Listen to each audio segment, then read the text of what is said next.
దేవునికి స్తోత్రం. ఏదైనా స్తుతులకు పాత్రుడైన దేవాదేవుడైన యేసుక్రీస్తు ప్రభువు వారి యొక్క పరిశుద్ధ వాగ్దానం, నా నిమిత్తము నేను నిర్మించిన జనులు నా స్తోత్రము ప్రచురము చేయుదురు. యెషయా గ్రంథం 43 అధ్యాయం 21వ వచనం. ప్రియా, స్తుతులకి పాత్రుడైన దేవాదేవుని బిడ్డలారా, ప్రభువైన యేసుక్రీస్తు మహిమ కలిగిన నామములో మీ అందరికీ నా యొక్క హృదయపూర్వకమైన వందనాలు తెలియజేస్తున్నాను. స్తుతుల మధ్య నివాసం చేయుచున్నాడు మన దేవుడు. మన దేవుడు స్తుతులను కోరుకుంటున్నాడు. పరలోకమందు శరాపులు కెరూబులు మానక ఆయనను స్తుతించున్నారు. అవును, ఆయన స్తుతుల మధ్య నివాసం చేయుచున్న మహిమాస్వరూపుడు, పరిశుద్ధుడు, మహోన్నతుడు, ఉన్నతుడు, ఉత్తముడు. అందువలన దావీదు అంటాడు, నేను ఎల్లప్పుడూ యెహోవాను సన్నుతించెదను, నిత్యము ఆ దేవదేవుని యొక్క కీర్తి నా నాటి నుండును అని ఒక గొప్ప తీర్మానం తీసుకున్నాడు ఆయన. ప్రియులారా, స్తోత్రము, స్తుతి, ఆరాధన, మహిమ చెల్లించడం ఇవన్నీ కూడా ఆత్మీయ అనుభవాలు. దేవుని ఎలాగ ఆరాధించాలి? ఆయన గుణాతిశయంను తెలియజేయు బిరుదులను, అద్భుతములను, మేళ్లను, వాగ్దానాలను చెప్పి ఆ పరిశుద్ధ దేవుని మనం స్తుతించాలి.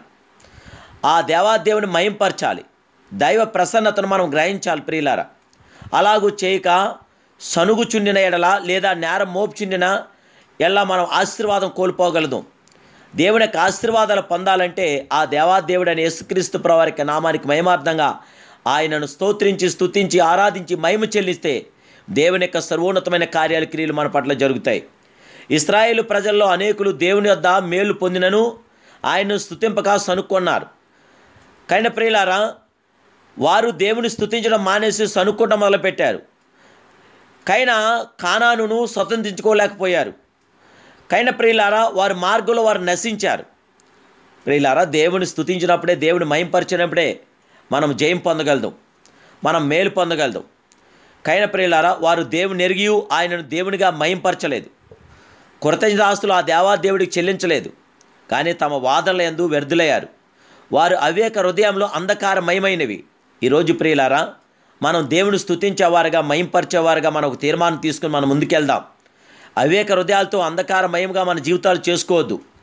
దేవుని స్తుతించినప్పుడు దైవ ప్రసన్నత మన మధ్యకు దిగి వస్తుంది. సాతాను శక్తిని తరిమేయగలుచున్నది. దైవిక సంతోషం, సమాధానం మనకి కలుగుచున్నది. దేవాదేవుని యొక్క ఉన్నతమైనటువంటి దైవికమైన సంతోషం మనం పొందాలంటే పరిశుద్ధాత్మ దేవదేవునికి మహిమార్థంగా ఆయన స్తుతించి అన్ని విషయాల్లో ఆ దేవాదేవుడి కృతజ్ఞతాస్తులు తెలియచేద్దాం. స్తుతి వస్త్రములకు మరో పేరు ఆనంద అభిషేకం, ఆనంద తైలాభిషేకం అని కూడా మనం చెప్పొచ్చు.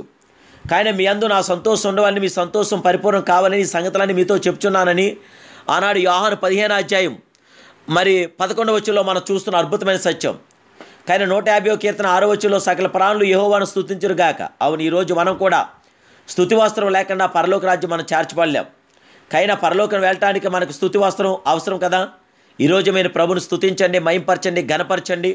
ప్రార్థనకు ముందుగా దేవుని స్తుతి ఉండాలి. స్తుతి తర్వాత ప్రార్థన ఉండాలి. ఆ ప్రార్థన తర్వాత జీవగల దేవుని యొక్క వాక్యాన్ని మనం చదవాలి. దేవాదేవుని వల్ల అప్పుడు మన జీవితాలు విజయవంతంగా, తేజోవంతంగా చేయాలి. గొప్ప దేవుడే మన యేసునాథుడు. ప్రియులారా, దేవుడితో మనం మాట్లాడదాం. దేవుడు కూడా మనతో మాట్లాడుచున్న దేవుడు. దేవుడి యొక్క మాట మన పట్ల నెరవేర్చబడి దేవుడు తన వాగ్దానం మనం సత్కరించుకుందాం. దేవుని కృప మీతో నాతో నిలిచి ఉండుగాక. ప్రార్థన.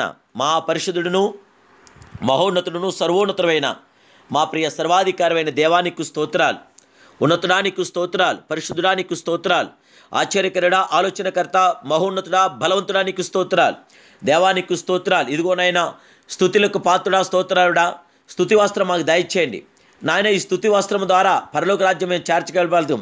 కానీ మా జీవితాల్లో స్తుతి కలిగిన జయ జీవితాలు మాకు అనుగ్రహించి పరిశుద్ధాత్మ మేలుతో మీ పిల్లల్ని మమ్మల్ని నింపి ఏదైనా ఈ వాగ్దానం మేము స్వతంత్రించుకోవడానికి మా ప్రియ స్తుతులకు పాత్రుడైన దేవా, మీ ఆశీర్వాదం, మీ అభిషేకం, మీ తేజస్సు మీ పిల్లల్ని మాకు అందరికీ దయచేసి మమ్మల్ని అందరినీ కూడా నీ దయాకిరీటం మీ పిల్లల్ని మాకు అందరూ దయచేయమని యేసునామములో ఈ ప్రార్థన మీకు సమర్పిస్తున్నాను బంగారు తండ్రి.